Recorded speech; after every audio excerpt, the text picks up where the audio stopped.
Hi, I'm Chef Arlena Strode from the Children's Culinary Institute. Welcome to the home of one of my culinary heroes, Chef Leah Chase. Welcome to New Orleans, Louisiana.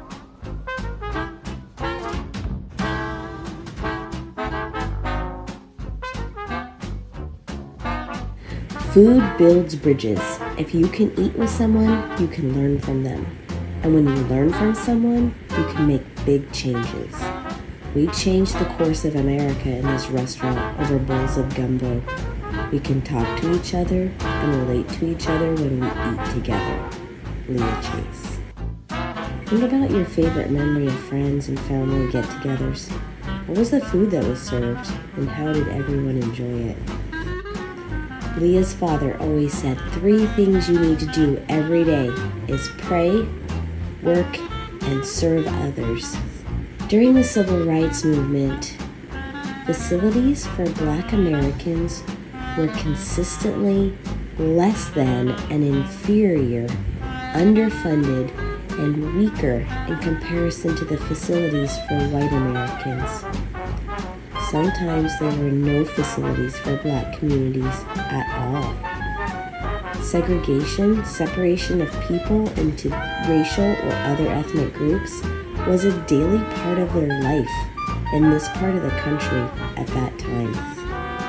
Many Black Americans took to driving in order to travel, partially to avoid segregation on public transportation. They still faced a variety of other dangers and inconveniences when traveling. They had troubles from refusal at food and lodging and arbitrary arrests. This was a difficult time in the South of the United States.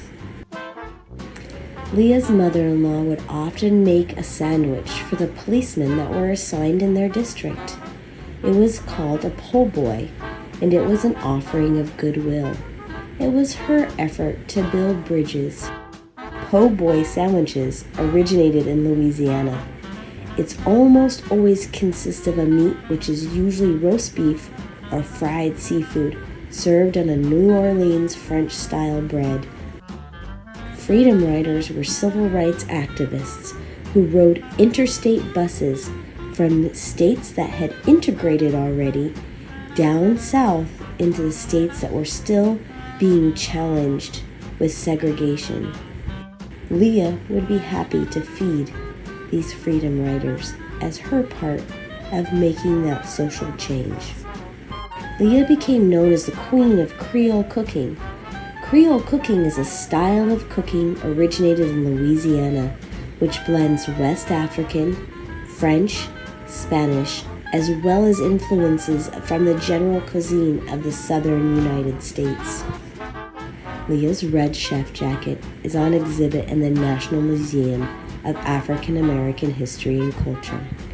A painting of her, called Cutting Squash, hangs in the permanent collection of the Smithsonian Natural Portrait Gallery. It's important for us to build those bridges and use our talents to make friends regardless of culture, race, or religion. How can you serve others and build bridges with your cooking or other talents?